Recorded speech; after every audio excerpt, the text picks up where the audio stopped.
It is Saturday morning, December 20th, year of our Lord 2025. You're locked into the Let's Not Do This podcast doing lines this Saturday morning. You got the big O, Leon Oliver, sitting alongside two of the unwisest men in America. We got a full slate for you this morning. We got college football playoffs. We got FCS playoffs. We got NFL, including some Saturday NFL action.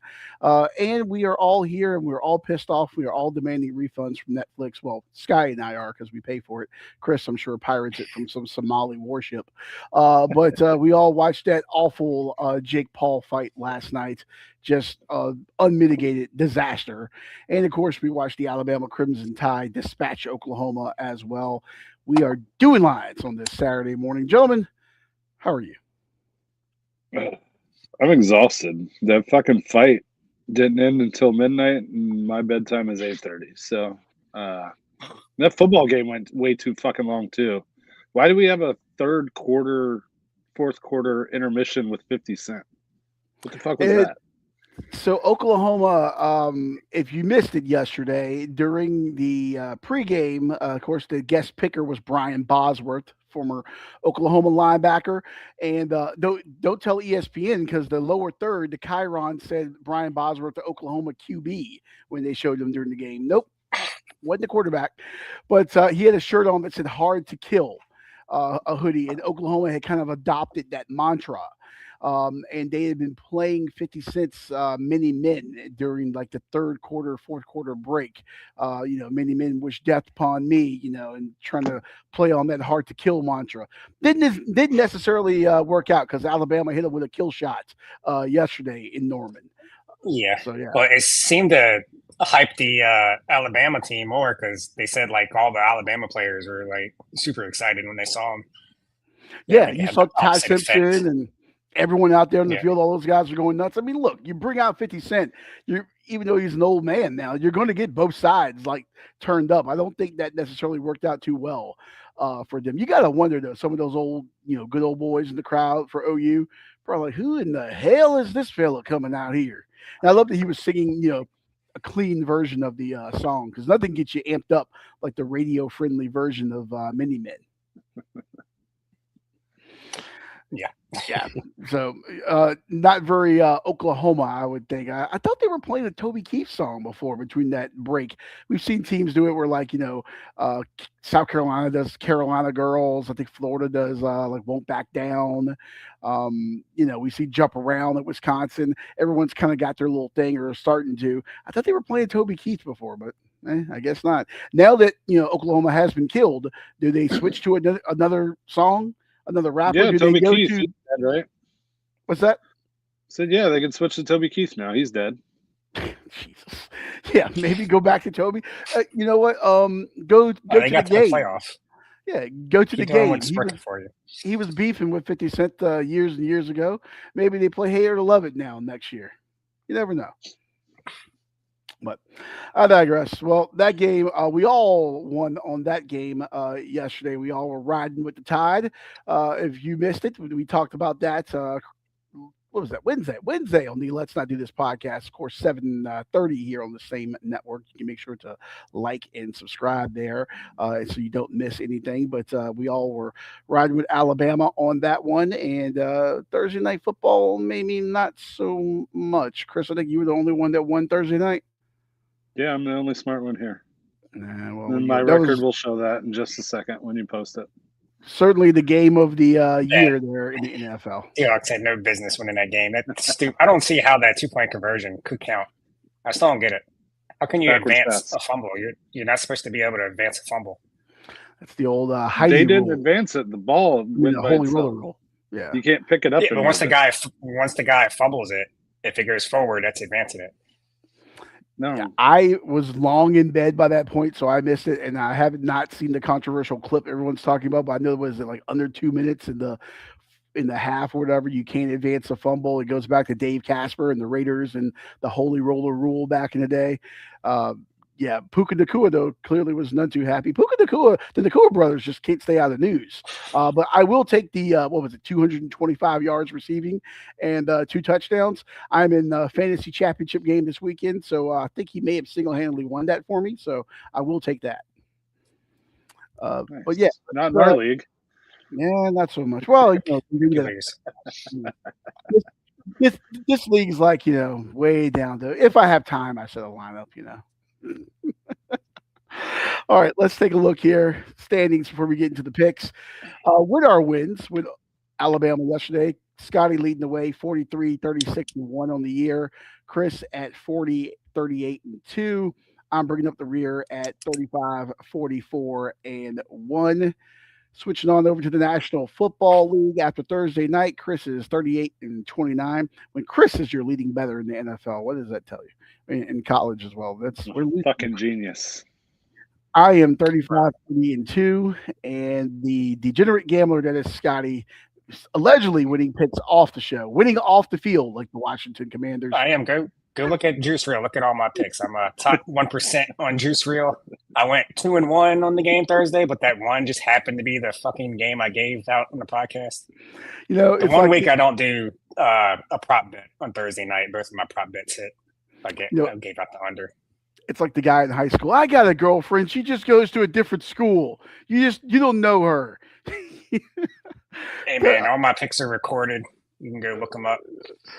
Scotty, 28, 37, and 2. And then overall, Chris leading the way at 76, 67, and 2. Scotty, 71, 73, and 3. And I'm bringing up the rear at 70, 74, and 3. But I'm catching up. I was way back there a couple of weeks ago. I'm catching up. The NFL, I'm making a push here. Just had to figure out the season a little bit, Had to get out. Y'all are really bad at this. Y'all should follow my advice. Hey, I'm your FCS guy. I'll have some FCS plays for you here in a little bit too. So, all right, without further ado, let's get into the picks this week, brought to you by absolutely no one. Get ready to cash in on the action. It's time for our expert betting picks. Those picks brought to you by No One. Of course, if you want to sponsor that or anything, send an email to info@letsnotdothispodcast.com. That's info@letsnotdothispodcast.com, and help us, help you, help us, help you. All right, without further ado, let's dive into it. College football playoff, Aggie Land, Sing Sing on the Brazos, they used to call A&M back in the day. Number 7, the Aggies, 11-1 on the year, taking on Miami. Canes coming in 10-2. And on the DraftKings Sportsbook, A&M laying at 3 points, total at 48.5, noon on ABC and ESPN. Chris, since you are somehow, some way leading the way, I'll let you start things off. I'm sure you have a very insightful pick here. Yeah, Texas A&M at home. I think they're probably one of the 3 best teams in the country. Miami lost to 2 mediocre opponents this year. A&M lost to Texas. They're not that much better, but Carson Beck sucks. He's going to get exposed. A&M should roll. Give me A&M minus the 3. Chris on the Aggies minus the 3. In A&M's intro video when they're at home, there's a video called like There's a Spirit or whatever, and pretty much they recycle the same video like every damn year, just like kind of update a couple things. But there's a clip in there, and I think I can't remember if it's Corso or Herb Street, but one of them on College Game Day, like a long time ago, is like, this is the best student section in America. And like they all go crazy. Cal Field is one of the loudest, most intimidating venues in college football. Miami, they are going to be walking into a proverbial storm there. A&M's got playmakers. They're a better coach team under Mike Elko. But you give me that crowd, that home field advantage. And I'm sorry, I don't trust Carson Beck, especially against a pass rush of A&M. Has got one of the best, if not the best, pass rush in the country. They're averaging over 3.5 sacks a game. They're going to disrupt Carson Beck. He's already thrown 10 interceptions on the year, and now he's going to face the toughest defense he's seen so far, and it's on the road. Yeah, give me the Aggies minus the 3 points there. Gig 'em. Yeah, I agree with both of you. That's not going to be my pick for this game, though. I do like A&M to win. Give me Marcel Reed and Mike Elko over Carson Beck and Cristobal every day of the week. But I don't know, weird feeling to this game. Miami's playing with house money right now. Probably really shouldn't even be here. And you have the noon start, which could take away some of that that crowd noise. Weird line. Kind of scares me a little bit. It seems too easy on A&M. So I am going to go with a total. I'm going to go with the under 48.5. I think both teams' defenses can limit what the other team likes to do. Miami does have a really good run defense. A&M likes to run the ball a lot. They're pretty good at that. So I do think Miami can limit that run game a little bit. And then I think that A&M pass defense is going to be able to get to Carson Beck and limit them too. So I could see a low-scoring game here, especially with that noon start. Maybe both teams' offenses get off to a slow start. But A&M should win this one. But I don't know, it just feels weird to me. So I'm just going to go with the under, and it should be pretty windy. I need to stop paying attention to the weather, which you'll see in my picks today. I am not. But that Thursday night game, where's all that wind they were talking about? It's supposed to be 30-mile-an-hour wind gust. I didn't see any of that shit. But, give me the under 48.5 in this one. Yeah, the West was like under siege, like the whole western part of the country with high winds, but somehow, some way, Lumen Field didn't seem like it was that affected on Thursday night. I saw tractor trailers getting like blown over on I-25 in Cheyenne, Wyoming, but I don't know. What are you going to do? And just for the record, before we move on, I am rooting for Miami because Texas A&M's fans are weirdos. I wouldn't mind seeing them go home crying after doing all their little feminine cheers.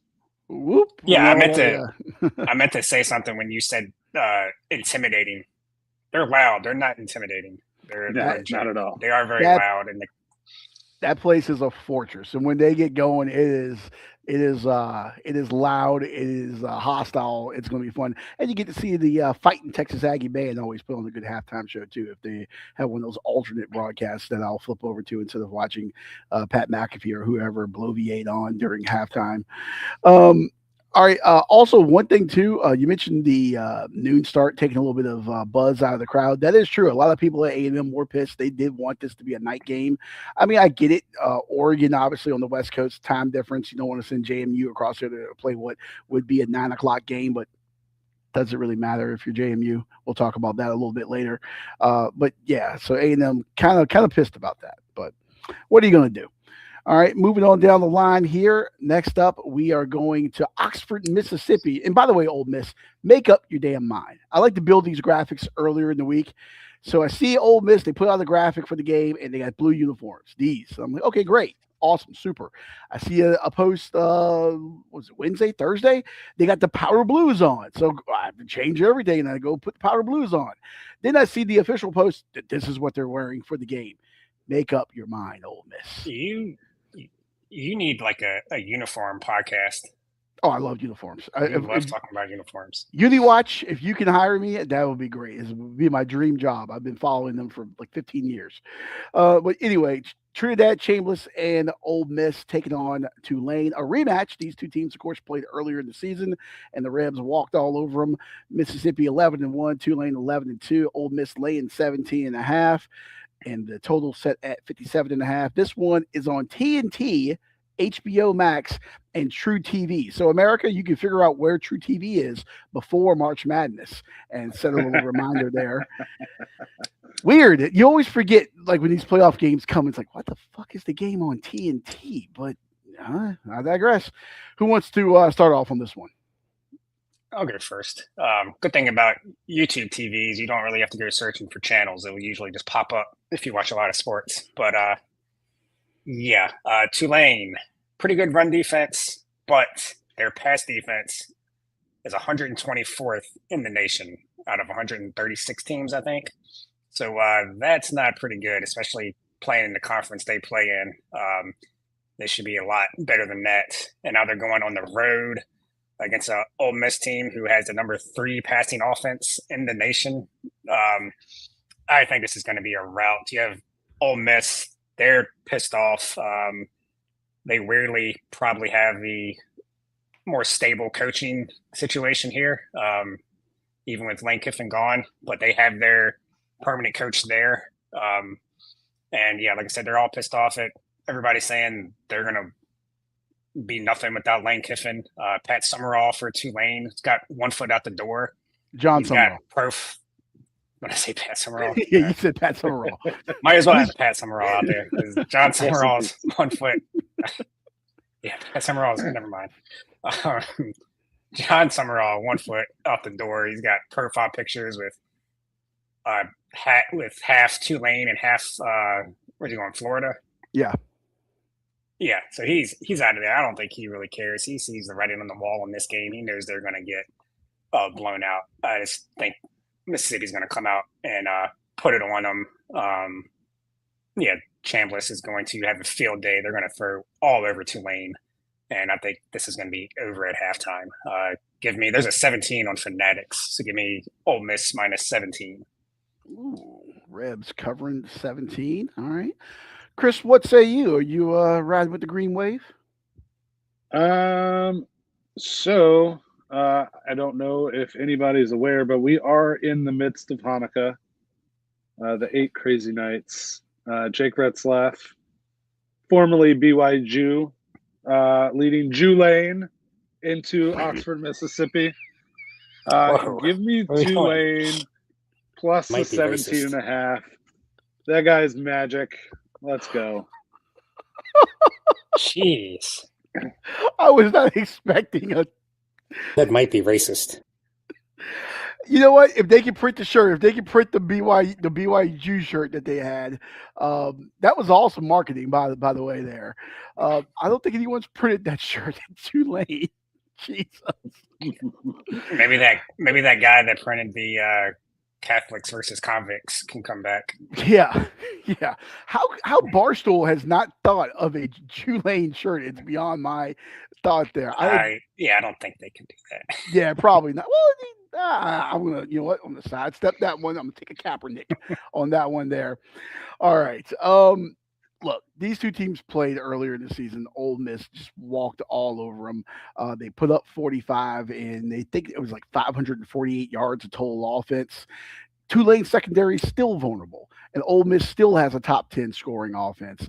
And yeah, you mentioned the coaching drama. Obviously, Lane Kiffin gone to greener pastures there supposedly for him at LSU. John Summerall heading to Florida. Did you see earlier in the week John Summerall offered Lane Kiffin jokingly to watch the game from the coaching box? No. Yeah, I mean that's pretty good trolling right there. He said no. Yeah, seriously. Could have been good scouting for him, but I guess, he wants to watch with whatever yoga student he's hanging out with, allegedly. Look, these two teams have a talent gap. You have an SEC team and an elite tier SEC team against, hey, it's a good AAC team, but it's an American Athletic Conference team. There's a gap in talent. We saw it earlier this year, and we're going to see it again this evening. It's going to be a blowout. Pete Golding, it's got something to prove. People have been denigrating him a little bit because of the way he looks. I've seen that on Ole Miss message boards. Kind of looks like a hillbilly a little bit. But what are you going to do? He seems like a good guy to take over that program and lead the way. Ole Miss has got something to prove, especially with all the Lane Kiffin stuff. And I know it's weird with some of these assistants coming back and meshing back in. At the end of the day, these are grown men and they got business to tend to, and this is going to be all business the rest of the way for the Rebs. They're going to walk all over them. But that being said, I'm not sure about their ability to cover this. The back door could be open here. Tulane can move the ball, even with their bad, deep defense. They can move the ball. So what I'm going to do for the first time this year is I'm going to go with a band.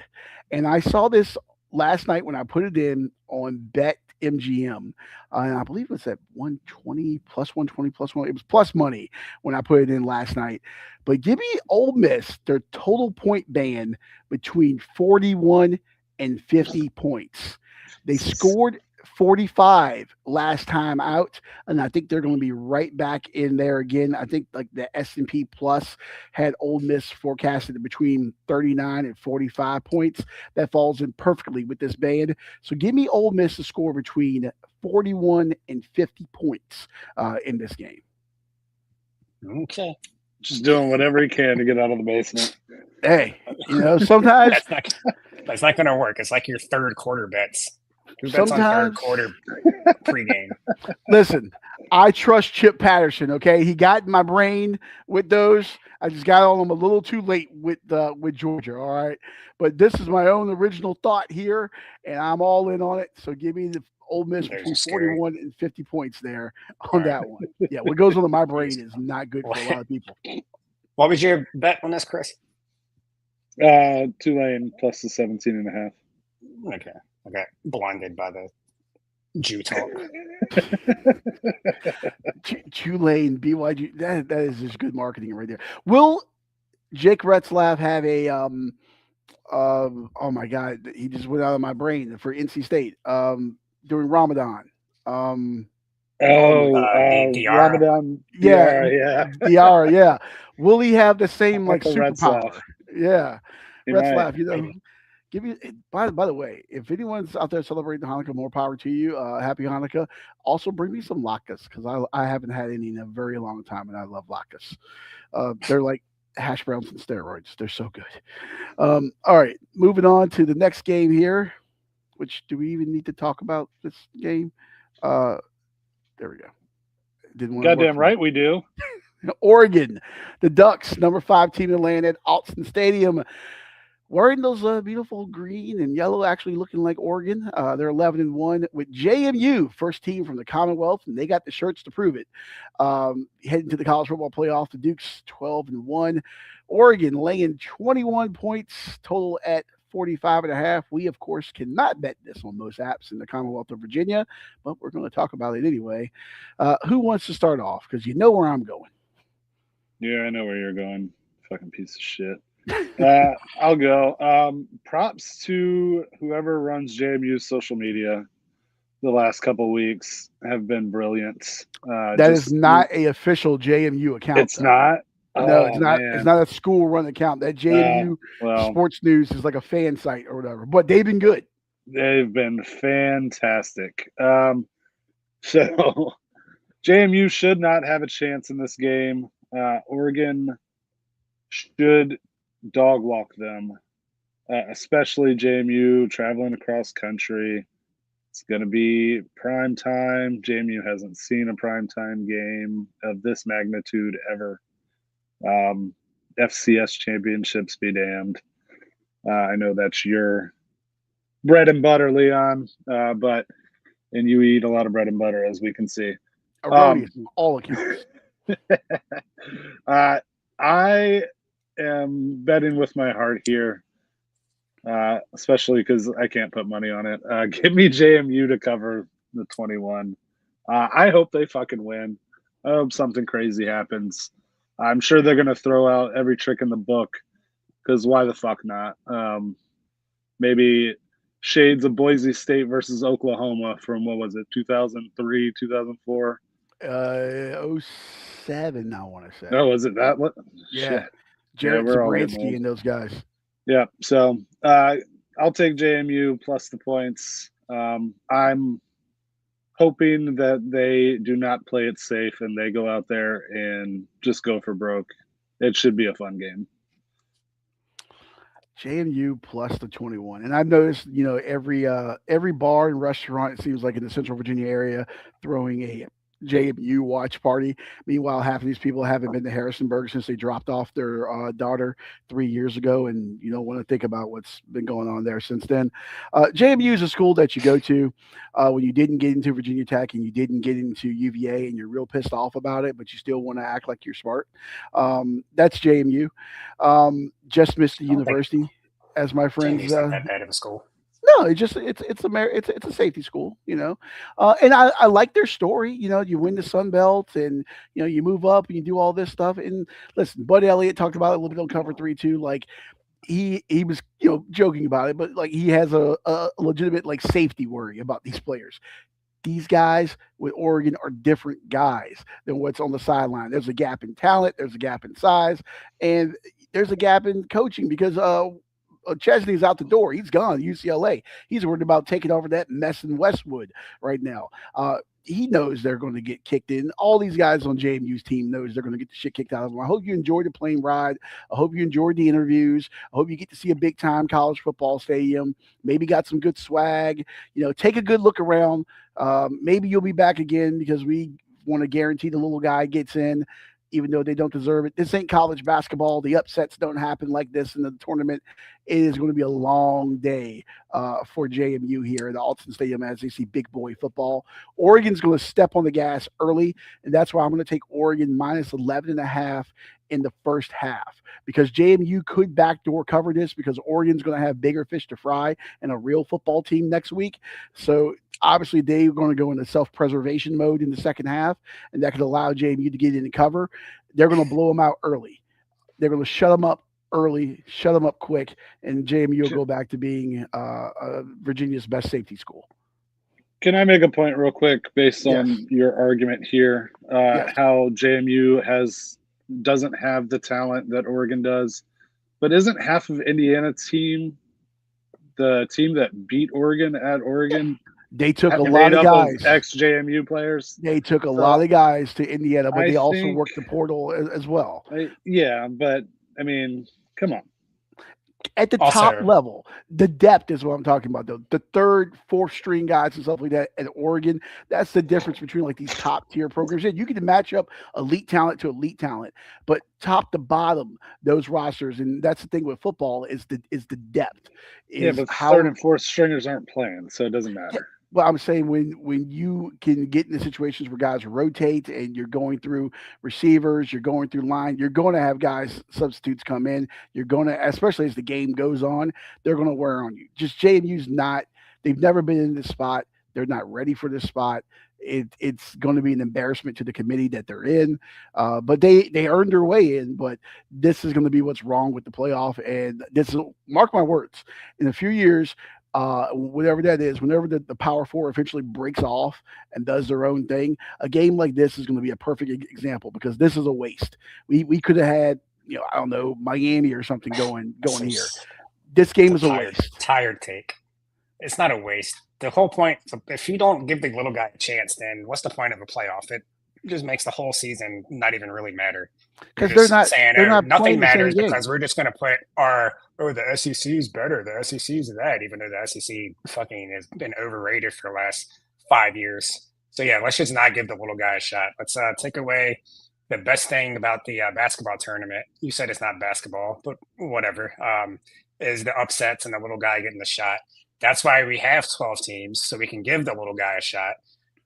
Who cares if you're the 12th best team? You're not going to win the championship. Like, who gets in over them? Notre Dame? They're not winning the championship. Notre Dame would give a lot better game to Oregon wouldn't. than JMU would.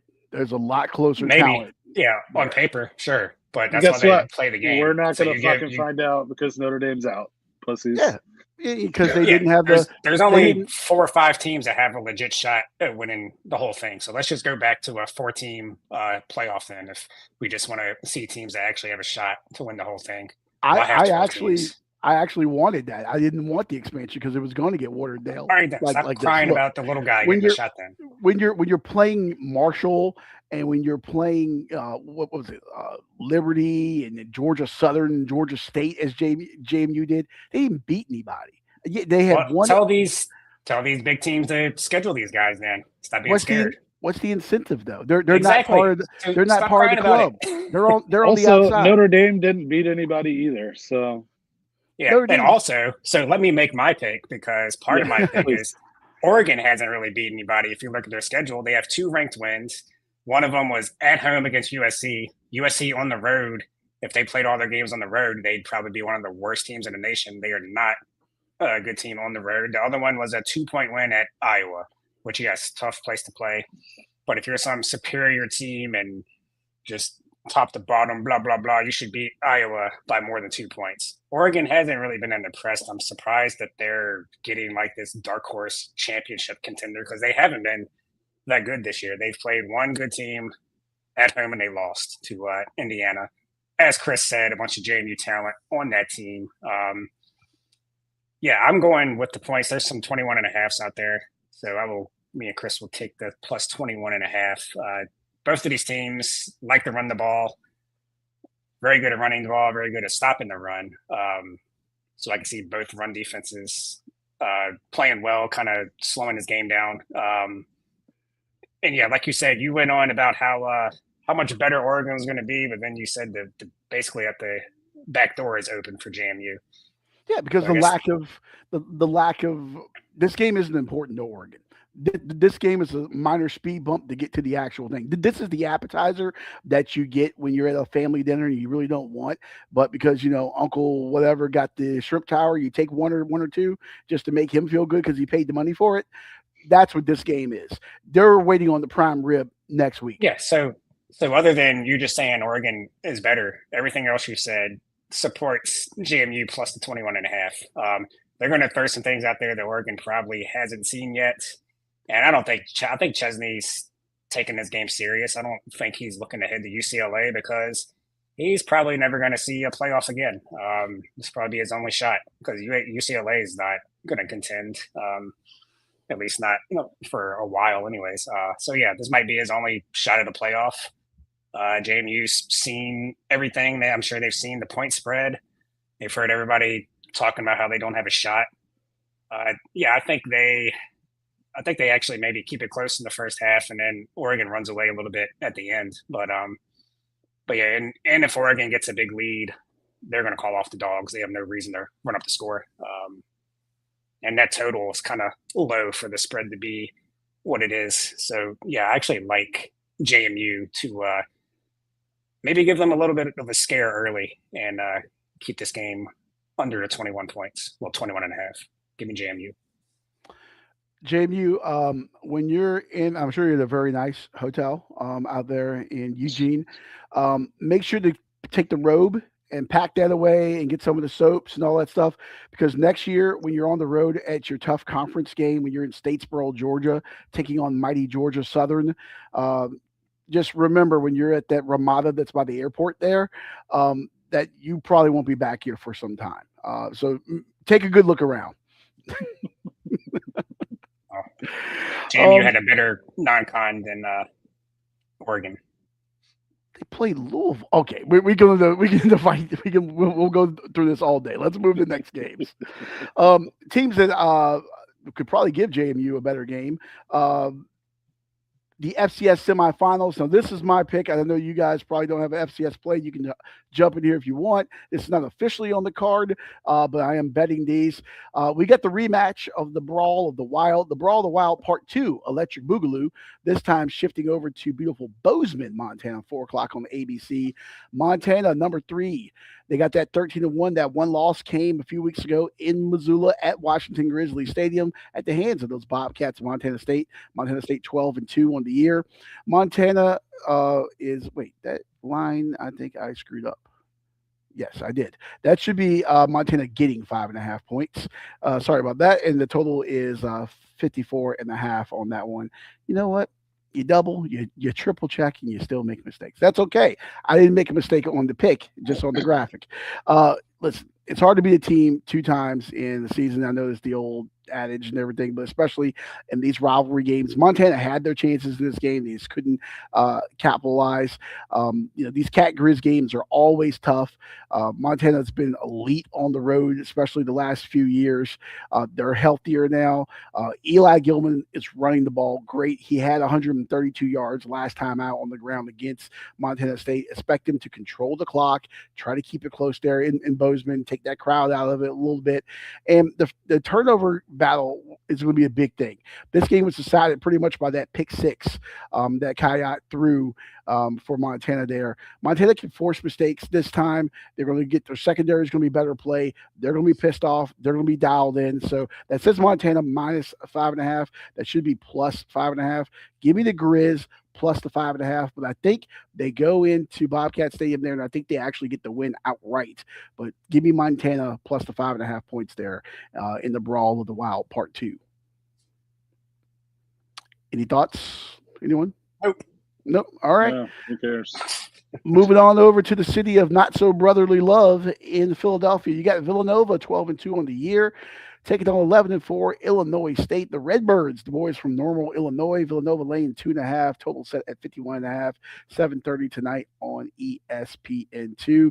Listen, Illinois State is the Road Warriors. They are the Cinderella, I guess you could say, of this. They went into the Fargo Dome, knocked off North Dakota State. Then they made the trek across country, went to UC Davis, knocked them off as well. Their offense has been clicking. They've been scoring anywhere from 21 to 42 in their road playoff wins there. They got a potent offense. Villanova's defense can give up points, especially when you've seen it late in games. Both teams, like to run the ball, control the clock a little bit, but both quarterbacks and both offenses have a propensity for big plays. They both have receivers that can stretch and get downfield here. Both of these teams have been in shootouts too. I think it's actually going to be a really close game on this one. A lot of models are projecting for weather-wise like mid-50s. It should be perfect conditions for this one. I know Villanova's trying to activate and do a lot of stuff for the crowd. It's sad you have to do this for a playoff game, but it's not a college sports town, at least for football. Give me Illinois State, the Redbirds, plus the 2.5 points to go into Philadelphia and continue the Road Warrior streak there and bring, I think, would be their first ever national championship game appearance for Illinois State. They can pull this one off. Give me Illinois State plus the 2.5 to go into Philly and knock off Villanova. Yeah, I don't know about Villanova football, but Villanova basketball beat Wisconsin last night in the Milwaukee Hoop Showdown in overtime. Villanova, not that good. We saw them at UVA in the preseason. Sound the alarms for Wisconsin. Yeah.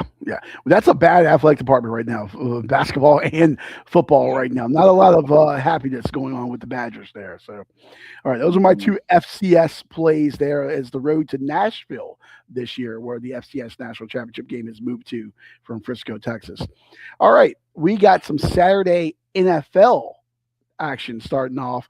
The Washington Commanders 4-10. Marcus Mariota is the man the rest of the way this season, taking on the Eagles 9-5. Philadelphia laying the 7 points. Total set at 44.5. And this is 5 p.m. on Fox.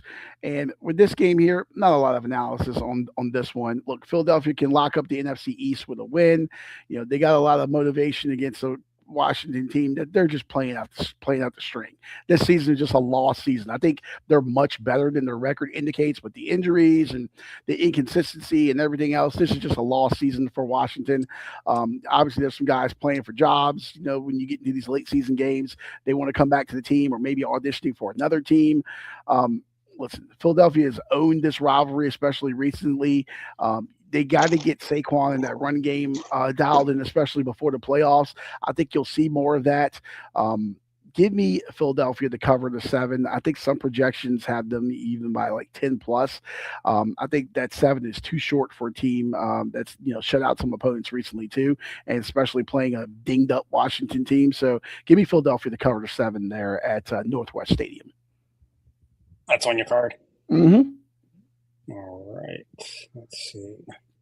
Yeah, I think the Eagles win. I actually think my Commanders keep it close when we cover that number.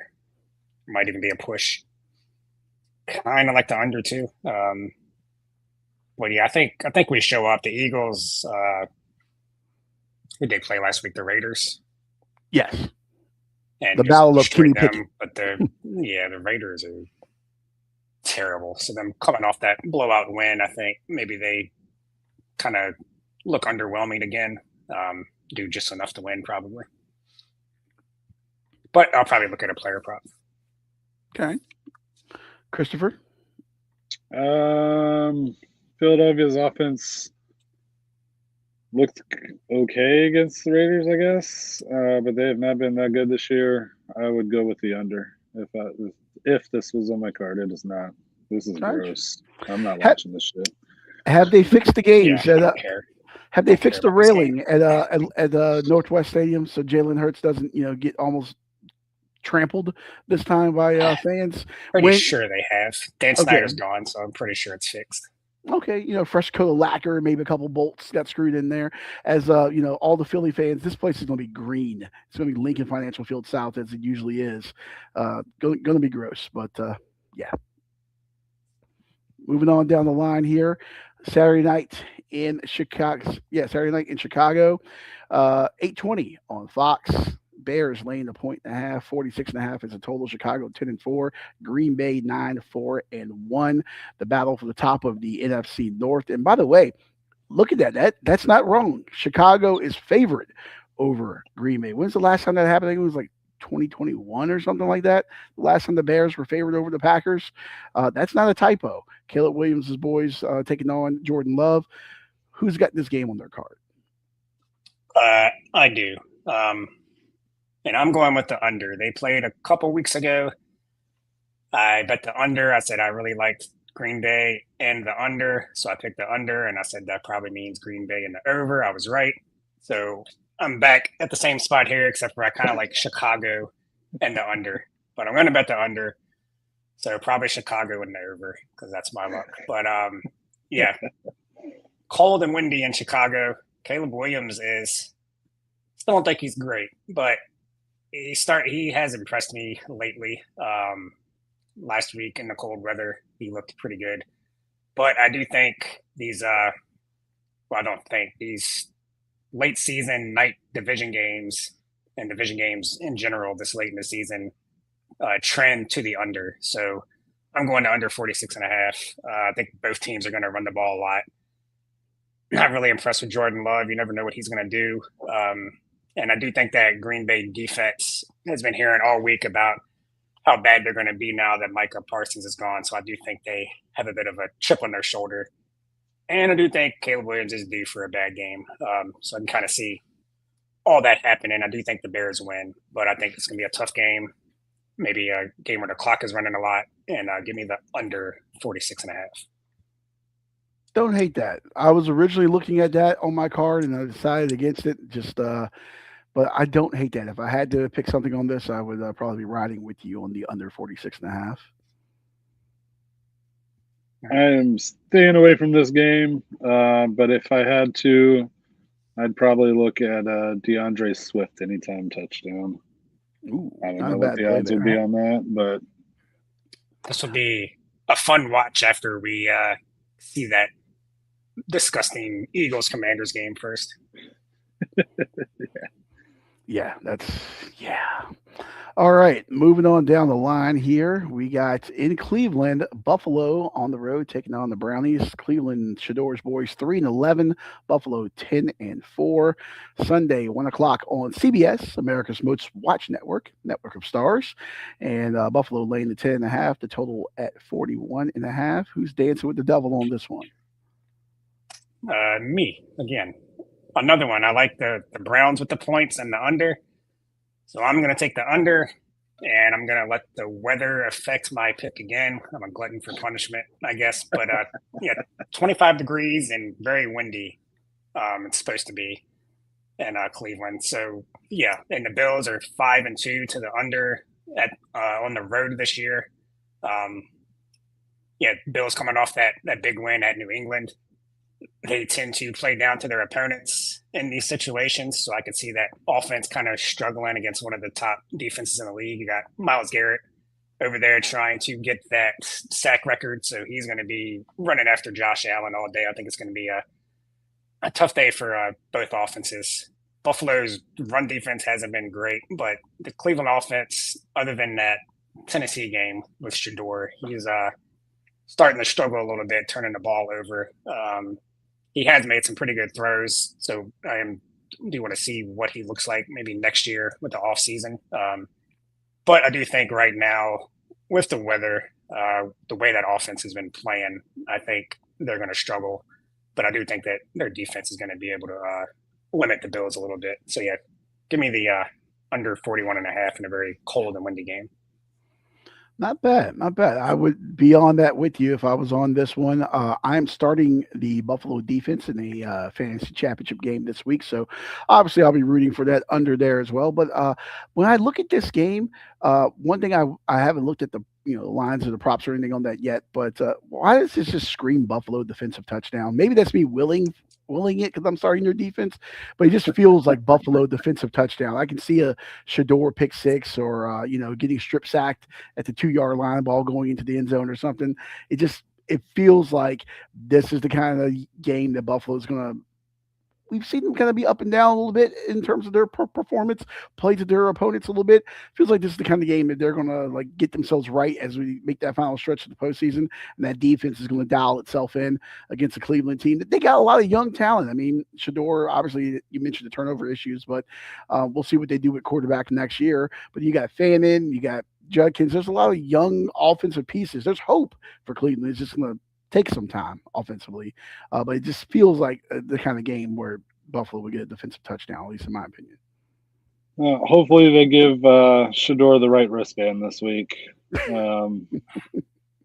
But yeah, this screams Josh Allen, James Cook on the ground. So that's going to lead to the clock ticking. The under looks good. But I zig when y'all zag and give me the over. Not official, but okay. Not official.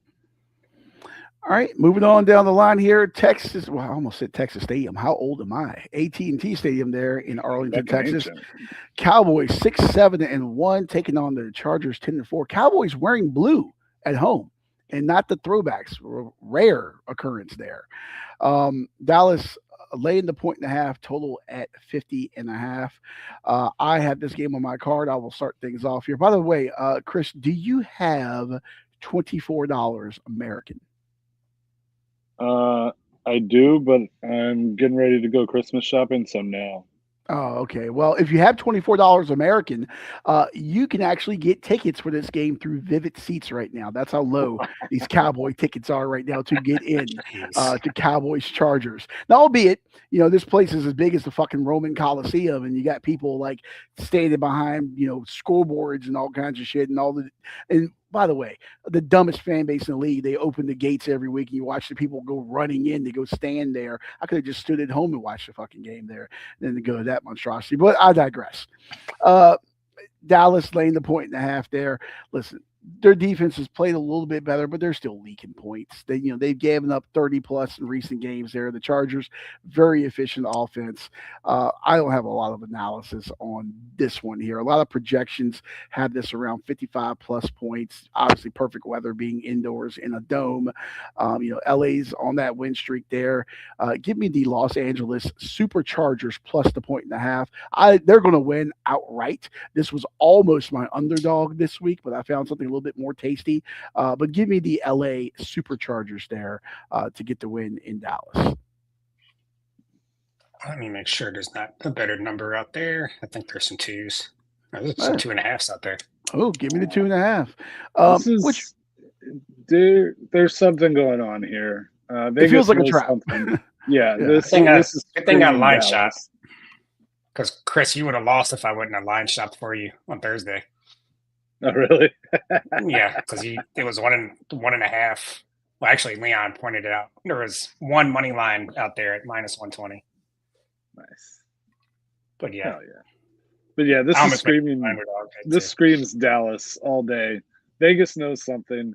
Everybody in America would be on the Chargers based on results, except for Dallas fans who are delusional. But I think even Dallas fans would be on the Chargers. So something's not right. I don't know if Herbert's hand is okay or whatever injury he had earlier, but something is wrong. Vegas knows what they're doing. They're getting everybody on the Chargers. I see Dallas winning this and covering. It could be, or it could also be all the dumb Cowboy fans that are just going to bet on them no matter what. So I think their lines are usually a little inflated anyways. I might look at that over. I think there should be a lot of points in this one. Our dearly departed friend Ryan, of course, loved his Dallas Cowboys. Maybe it is Halloween. It is Christmas. Maybe he came to Justin Herbert, like the Scrooge or whatever, I'm talking about Charles Dickens. Maybe he's scared the bejesus out of him and he's going to throw some picks. Maybe this is Ryan's Christmas gift up there, buddy. We love you. With the Cowboys getting a win. I don't know. I'm hoping that he's upset up there. Talk about the Cowboys with Tom Landry right now. This will just add to that frustration. Give me the LA Superchargers there. as Chris goes bye for us. You got to plug my ring right in. Which he looks better that way. If the Cowboys win, then we get to hear their fans say they're going to the Super Bowl again. So yeah, because we saw that they were eliminated last week, but apparently that was incorrect. They can mathematically somehow still win. I'm assuming that it was probably as a wild card. I think if they win out and the Eagles lose out, I think they might get in. I don't know. I'd have to look. I think they can still win the division. I think if that happens, for what I saw was right. Who knows? You got to have those NASA supercomputers. If you're worrying about that this early, you're pretty much eliminated. So. Yeah, you need those NASA supercomputers or those ladies from what was that movie, Hidden Figures? Those ladies that help the space program get up there. You need them. Yeah. All right, going out to the desert. Arizona 3-11. Jacoby Brissett taking on Kirk Cousins 5-9 with the Cardinals. With the Falcons. Arizona getting 3 points at home. Total at 48.5. 4:05 tomorrow on Fox. Who's the degenerate that's watching this? I'm not watching it, but I'm betting on it. Jesus. Atlanta sucks. Kirk Cousins sucks. They should not be favored on the road ever. So give me Arizona plus the 3 at home. No Bam. I have this one too. And I agree with you. The Falcons and Kirk Cousins as our road favorite. Fade that shit all day, especially them coming off a big upset win against Tampa. Now they're flying across the country to Arizona, a team that's due for a win. They keep losing to a lot of very good teams, but Brissett's been quietly balling out there. And then you look at their ATS records, Falcons this year, 1-5, I think it is. It's a favorite. And the Cardinals at home are 1-6, but a lot of those were with Kyler Murray. He's gone. So I know Drake London is coming back for Atlanta, but Marvin Harrison's back, or should be back for the Cardinals. And the Cardinals are due for a win. The Falcons road favorite. What are we doing? It's like a Lincoln Riley road favorite. What are we doing? Yeah, this screams like Kirk Cousins 3 picks, 13 for 39 or something ugly like that.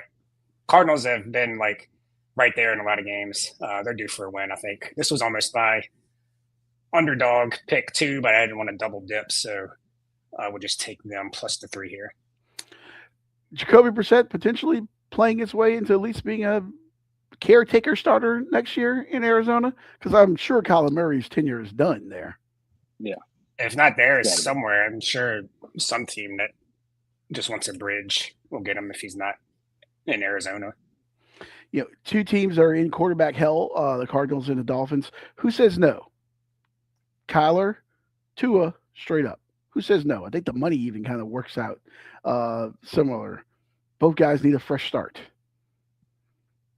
Or go call up. Can they both say no? I don't know. Tua's dead cap hit is insane next year, so it is nuts. They're going to ride that out until it goes down.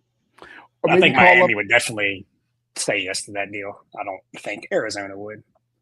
Maybe Arizona next year can call up their former quarterback, Josh Rosen, who apparently is an MBA candidate at the University of Pennsylvania, the vaunted Wharton School of Business there.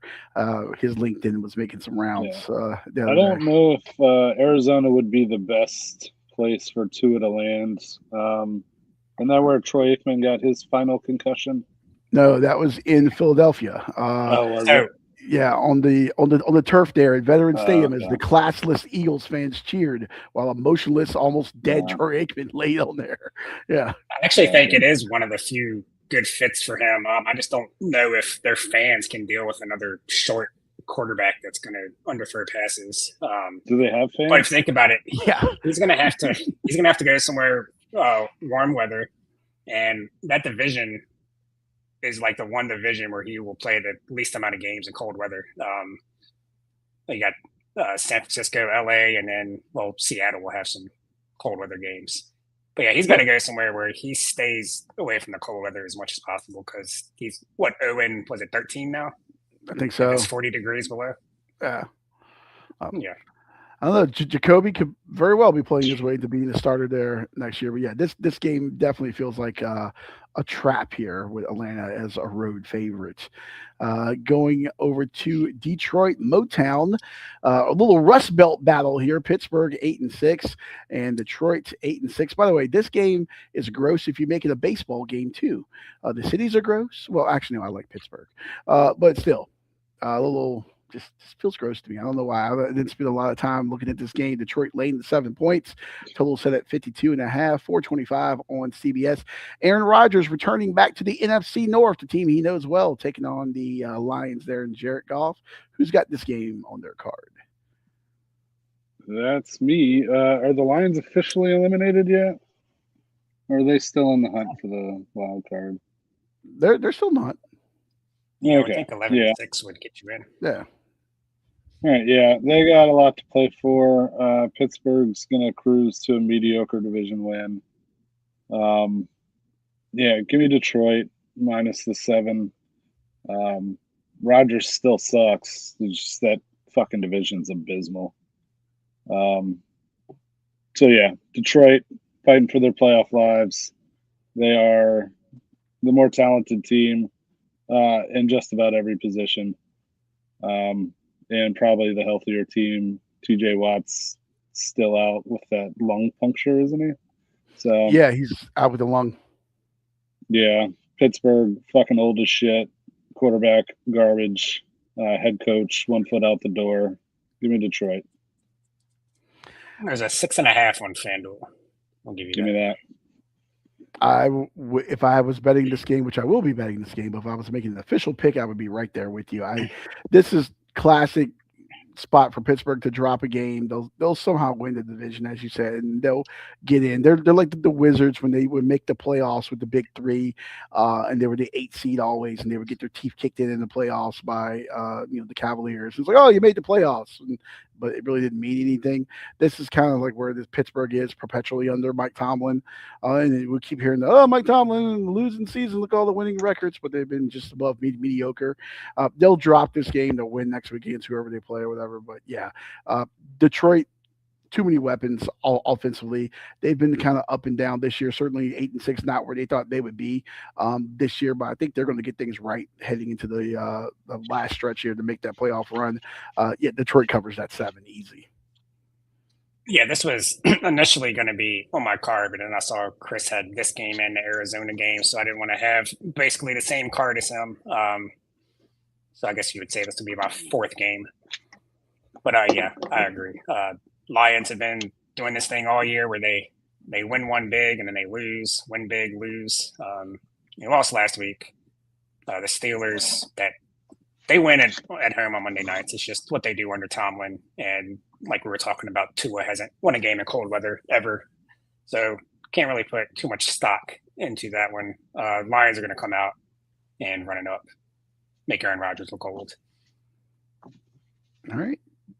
Detroit minus the 7 there. So if you're listening to all of us agree with that, you probably want to go ahead and put your money on Pittsburgh plus that 7 there.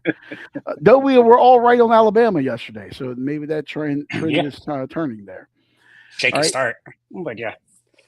Heading on over to Charm City, Baltimore 7-7, New England 11-3. Sunday Night Football, NBC and Peacock 8:20 kickoff. Baltimore laying the 3 points and the total at 49.5. Who has this game? It's me. My screen is dead. So can y'all still hear me? I can. Unfortunately, yes. Yeah, I have no idea what's going on with my computer right now, but. Yeah, the Ravens fighting for their playoff lives. The Pats a little overrated. Got lucky. Played some easy teams. Give me the Ravens. Baltimore minus 3 points there. So you're taking Baltimore laying the 3 points? Yeah. All right. Jeez, I agree with your entire card. It's because it's probably number 5 on my, or would have been number 5 on mine. Well, I hope you're following me because I'm dominating y'all in the NFL picks. So, you should be agreeing with me. My picks are doing just fine, sir. But yeah, kind of weird line. But Baltimore is playing a lot better. New England, I think, they peaked. I think they went into that bye off of 10 wins in a row. That's not really a good thing. I just think they're going to look not all that great. I think they peaked. Baltimore defense, still not great, but they're playing a lot better. If Lamar can get going, I mean, watch out for Baltimore. I know that's a big if because that's your quarterback, but I don't know what's going on with him, but I think he can turn it around. Maybe he's just, I don't know, waiting for the end of the season. I don't know. I don't know what's going on with him. I don't think he's washed. I hope not. But yeah, maybe a big Derrick Henry game. Maybe Lamar finally starts using his legs more. Yeah, I like Baltimore. Baltimore -3. And then bringing up the rear here, Monday Night Football, 8:15, ESPN, ABC. That is my game. San Francisco 10-4 on the road, taking on the Colts 8-6. Niners laying the 5.5. Total set at 46.5. Phillip Rivers making his debut in front of a full. Was it Lucas Oil Field? Yeah, Lucas Oil Field. Because remember, when he was with the Colts, it was during COVID, so he didn't get the chance to play in front of a full house. And then now he gets the chance to play in front of a full house and gets to wear those god awful Indiana Knights uniforms there that the Colts have. Listen, Phillip Rivers last week, they almost knocked off Seattle. It was a feel-good story. I mean, he was literally throwing hospital balls and old man grunting passes, but he kept them in it. But it was just not pretty at all. Listen, sorry, not to interrupt, but did you see that play where he just fell down? Yeah. That's what 44-year-olds do. San Francisco, they're getting healthier. Obviously, CMC was on the injury report last week, looked just with his back, but he looked just fine in that game. I'll take that performance last week. Brock Purdy, Kittle, they're all healed up. They're ready to roll. The Colts D is not going to be able to match this. They're not going to be able to put out much offensively either. Christian McCaffrey, they're going to feast on the kind of a middle-of-the-road run defense for Indianapolis. Give me San Francisco to cover the 6.5 there in Indianapolis. Phillip Rivers' story felt good last week, but like anything, when you turn 40, you do it, and the next day you hurt. Well, this is still a week later from the last time he played or whatever. Yeah, he's going to be feeling it. He's going to be feeling those hits. 44 years old is going to look like 44 years old on Monday Night Football. So yeah, give me San Francisco to cover that. All right. Yeah, I pretty much agree with everything you just said. I might end up betting this as well. Phillip Rivers, cool story. He looked, I guess, better than we thought he was going to look. But, that second week, I think all that's gone. I think he starts looking more like a 44-year-old who hasn't played in 5 years. And 49ers are on a mission. They got to keep winning. I think if they win out, they get the 1 seed, if I'm not mistaken. I think so. So, yeah, they got a lot to play for. Colts are in the mix still, but not really. I think they know who they are now without a real quarterback. I think Niners take care of business, win by at least a touchdown. All right, and that'll wrap things up for that. Now time for our underdog parlay, and I'm going to apologize to you all now because I've been screwing the parlay. My picks the last couple of weeks on this one have been the reason why we haven't lost, but also I mixed up start times, and my game is actually going right now. It just started. I thought it was at 11 a.m. Apparently, it's a 10 a.m. start. So I digress. So I am the only one that will be able to put this in at the odds that I have. Obviously, we're getting a little bit down the stretch here, so not as many college football games. And I didn't see the NFL I really liked except for the Chargers. But I saw this, and I thought it was too tasty to pass up. Sunderland on the road right now at the American Express Stadium, taking on Brighton and Hove Albion. Sunderland, the Black Cats, look, they are coming off a win. They got a massive win there in the Tinware Derby against Newcastle, 1-0. Brighton in December, they're winless in their last 9 December matches over the last couple of years. 5 draws, 4 losses. They got some defensive vulnerabilities. They've conceded in 13 of their last 14 home league games. They're missing their captain, Lewis Dunk. He's suspended, and Diego Gomez as well. That's a huge blow to their organization against a Black Cats team that can quickly counter. And Sunderland, they're the comeback kings. They've claimed 12 points from losing positions so far this season. That's second most in the Premier League table. This is resilient. They're structured. They're deadly on transition game. So give me Sunderland this game. I got this obviously before it kicked off. We are now 0-0 in the 5th minute. But Sunderland plus 425 there on the road down the shore there in England at the Amex Stadium, taking on Brighton and Hove Albion. All right. Well, at least the good thing about any of that means. Yeah. The good thing about people not being able to bet it is me and Chris have both hit 3-4 weeks in a row. Yeah. Something like that. So make it a 2-leg. Next up here, our first college basketball pick on the underdog parlay of the year. Scotty. Yeah, I had a tough time finding one, but I do like this one. That hasn't been a great start for Richard Pitino at Xavier so far. Should have came to VCU, but I digress. But yeah, they're at Georgetown. Xavier coming off a upset loss at home to Creighton. Now they're going to Georgetown, who is coming off a road win, upset win at Marquette. So yeah, I think it's a good spot here for Xavier. I haven't watched a Georgetown game in years, but I'd have to imagine it's not the most raucous crowd there nowadays for basketball. So, yeah, I think it's a good spot for Xavier off that loss to go in there and beat a Georgetown team who's probably feeling too good about themselves.